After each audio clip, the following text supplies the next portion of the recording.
मेरे प्रियो, एक बार फिर से पुनः आप लोगों के बीच में उपस्थित हूं एक छोटे से विचार के साथ। और आशा करता हूं कि आप आज के इस विचार के साथ जरूर आशीष पाएंगे। मैं आप लोगों के लिए एक आयत पढ़ना चाहूंगा जो हमको मिलती है पहला तिमुथियुस उसका 6वां अध्याय, और उसकी 6वीं आयत से इस प्रकार से लिखा है, पर संतोष सहित भक्ति बड़ी कमाई है, क्योंकि ना हम जगत में कुछ लाए हैं और ना कुछ ले जा सकते हैं। और यदि हमारे पास खाने और पहनने को हो तो इन्हीं पर संतोष करना चाहिए। पर जो धनी होना चाहते हैं वे ऐसी परीक्षा और फंदे और बहुतेरे व्यर्थ और हानिकारक लालसाओं में फंसते हैं जो मनुष्यों को बिगाड़ देती है और विनाश के समुद्र में डुबा देती है। क्योंकि रुपयों का लोभ सब प्रकार की बुराइयों की जड़ है, जिसे प्राप्त करने का प्रयत्न करते हुए कितनों ने विश्वास से भटक कर अपने आप को नाना प्रकार के दुखों से छलनी बना लिया है। पर हे परमेश्वर के जन, तू इन सब बातों से भाग और धर्म, भक्ति, विश्वास, प्रेम, धीरज और नम्रता का पीछा कर। विश्वास की अच्छी कुश्ती लड़ और उस अनंत जीवन को धर ले जिसके लिए तू बुलाया गया। मेरे प्रियो, आज मैं आपको इस वचन के द्वारा एक छोटी सी डिवोशन के द्वारा आपको आशीष प्रदान करना चाहता हूं, और आशा करता हूं कि आप आज के इस डिवोशन के द्वारा जरूर आशीष पाएंगे। एक बार की बात है, एक घर में दो नौजवान लड़के आपस में झगड़ रहे थे, और उनका झगड़ा मात्र इस बात पर था कि इस घर को, जो 4 कमरे का घर है, जो बंगला है, ये कौन लेगा या इस पर किसका हक होगा। जब ये दोनों नौजवान लड़ रहे थे तो उनका पिता जो था वो उन्हें देखकर जोर जोर से हंस रहा था। जब अपने पिता को हंसते हुए देखा तो ये दोनों नौजवान काफी सचेत हो गए और इस बात पे विचार करने लगे कि हमारे पिताजी हमारे लड़ने पर हंस क्यों रहे हैं। जब अपने पिता को हंसते हुए देखा तो दोनों नौजवान अपनी लड़ाई को छोड़कर पिता के पास इस जिज्ञासा के साथ गए और उनसे पूछा, पिताजी आपको दिख नहीं रहा कि हम लड़ रहे हैं और आप हंस रहे हो। और तब पिता ने उनको एक जवाब दिया। पिता ने कहा, बेटा तुम किस चीज के लिए लड़ रहे हो? और उन्होंने कहा, इस प्रॉपर्टी के लिए। उनके पिता ने कहा कि मैं तुम्हें अपनी हंसी का राज बताता हूं। और उन्होंने कहा, तुम जब सुबह उठो तो मेरे साथ चलना। सुबह हुई, दोनों बड़ी जिज्ञासा के साथ अपने पिता के साथ उस स्थान पर गए जिस स्थान पर उनके पिताजी उसको ले जाना चाहते थे। और तब दोनों नौजवान एक लंबी यात्रा करते हुए 6 से 8 घंटे की यात्रा में वो उस स्थान पर पहुंचे। और जब उनके पिताजी अपने दोनों नौजवान के साथ उस स्थान की ओर बढ़े जिस जगह उनका पुराना पुश्तैदी महल था, बंगला था, और तब उस बंगले में जाने के लिए उन्होंने अपने डगमगाते हुए कदमों को आगे बढ़ाया। धीरे धीरे पिताजी डगमगाते हुए कदमों को आगे बढ़ाते हुए उस महल में, उस बंगले में प्रवेश किए जिसमें ढेर सारे पेड़ पौधे लग चुके थे। वो पूरा बंगला जंगल के समान दिखाई दे रहा था। उसके अंदर ढेर सारे पक्षी थे, ढेर सारे कबूतर थे जो उसमें से उड़कर बाहर भागे। और जब वो वहां पर गए, अपने कदमों से लड़खड़ाते हुए जब उस स्थान पर पहुंच रहे थे तो उनके कदमों से दबते हुए वो सूखे पत्तों की आवाज, वो चरमराहट उनके पैरों में पूर्ण रीति से कानों तक सुनाई दे रही थी। वे दोनों नौजवान बड़े आश्चर्यचकित थे और वहां पर पहुंचकर अपने पिता से सबसे पहले ये प्रश्न किया, पिताजी ये क्या है? ये कौन सा घर है? ये कौन सा बंगला है जो बिल्कुल भूतिया लग रहा है और जो खंडर हो चुका है?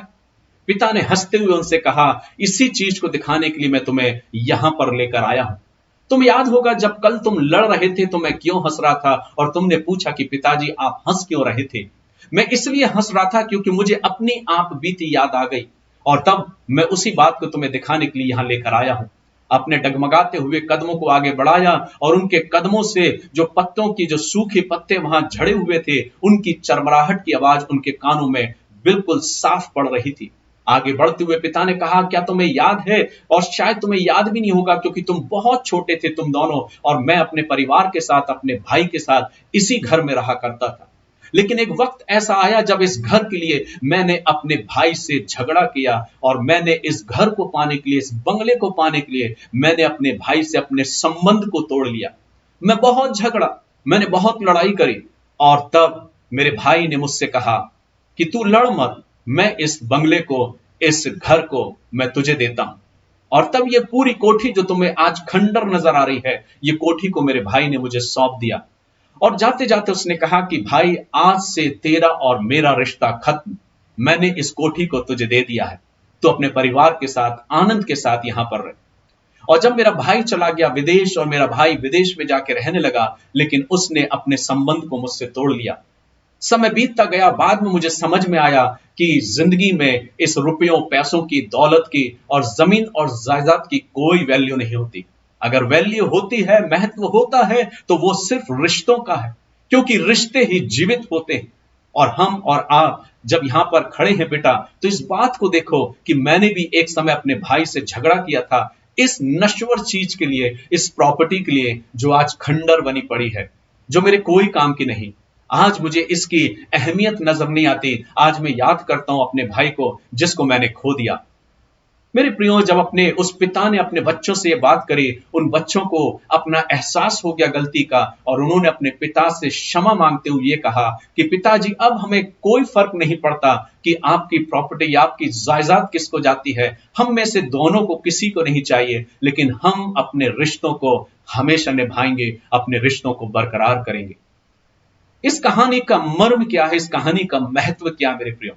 आज भी ऐसे कई घर और घराने और परिवार और रिश्ते हैं जो छोटी छोटी चीजों के लिए, नश्वर चीजों के लिए, जायदाद के लिए, पैसों के लिए, रुपयों के लिए अपने परिवार को, अपने रिश्तों को तोड़ बैठे। भाई भाई से लड़ बैठा है, बहन बहन से लड़ बैठी है, परिवार परिवार से अपने संबंधों को तोड़ बैठा है, सिर्फ इसलिए कि उनको वो प्रॉपर्टी चाहिए, इसलिए क्योंकि उनको वो पैसा और रुपया चाहिए। लेकिन खुदा के लोगों, परमेश्वर के लोगों, मैं आपको इस बात को बताना चाहता हूं, जिंदगी में अगर अहमियत है तो वो रिश्तों की होती है। क्या हमने रिश्तों को कायम कर रखा है? क्या हमने रिश्तों को बरकरार कर रखा है? परमेश्वर का वचन मुझे और आपको इसी बात को सिखाता है और इसी बात को कहता है, और वो बताता है, हे परमेश्वर के जन, अर्थात हम और आप जो परमेश्वर से प्यार करने वाले, जो दिन रात परमेश्वर का नाम जपने वाले, जो दिन रात परमेश्वर की आराधना और उसकी स्तुति करने वाले, फिर परमेश्वर मुझसे और आपसे क्या कहता है? ये एक सीख है, एक शिक्षा है जो स्वयं जगत का परमेश्वर मुझे और आपको और अपने बच्चों को, जो संसार में रहते हैं, हर एक इंसान को देना चाहता है। वो कहता है, हे परमेश्वर के जन, तू इन बातों से भाग। किन बातों से? इन्हीं नश्वर चीजों की बातों से, रुपयों के लोभ से परमेश्वर चाहता कि हम भागें। और वो कहता है, हे परमेश्वर के जन, तू इन सब बातों से भाग और क्या कर? आगे कहता है, धर्म, भक्ति, विश्वास, प्रेम, धीरज और नम्रता का पीछा कर। विश्वास की अच्छी कुश्ती लड़ और उस अनंत जीवन को धर ले जिसके लिए तू बुलाया गया है। आज हम क्या पाना चाहते हैं? आज आपके लिए क्या महत्वपूर्ण है? हमारे और आपके लिए इटर्नल लाइफ, वो अनंत जीवन महत्वपूर्ण है, या जिंदगी में रहते हुए ये दौलत, ये शोहरत, ये रुपया, पैसा, जमीन जायदाद मेरे और आपके लिए जरूरी है? एक खुदा का सेवक होने के नाते मेरे लिए ये सब अहमियत नहीं रखती। मेरे लिए अहमियत रखती है तो वो है परमेश्वर का प्यार, और जो प्यार उसने मुझे सिखाया है वो मेरे लिए अहमियत है। और मैं विश्वास करता हूं हर एक विश्वासी के लिए परमेश्वर की आज्ञा सर्वोपरि है। आज हम अपनी जिंदगी को कैसे व्यतीत करें? कहीं ऐसा तो नहीं कि मैंने भी अपने जीवन में रुपयों का लोभ, जमीन का लोभ अपने जीवन में लेते हुए अपने परिवार, अपने घर और घराने, अपने रिश्तों को मैंने ठुकरा दिया है? अगर ऐसा है तो आज एक अवसर फिर से है। परमेश्वर आपसे बात करना चाहता है, परमात्मा आपसे बात करना चाहता है, ईश्वर आपसे बात करना चाहता है। ईश्वर की मर्जी क्या है? वो चाहता है कि तू उस अनंत जीवन को धर ले। और आवश्यकता है, क्योंकि वचन इस बात को कहता है, क्योंकि रुपयों का लोभ सब प्रकार की बुराइयों की जड़ है। आज हम और आप महत्व किसको देते हैं? रिश्तों को महत्व देते हैं, या अपनी जिंदगी में अपनी दौलत और अपने उस जायदाद को महत्व देते हैं? आज आवश्यकता क्या है? आशा करता हूं आपने आज इस छोटी सी कहानी के द्वारा, एक डिवोशन के द्वारा जरूर आशीष को पाया होगा।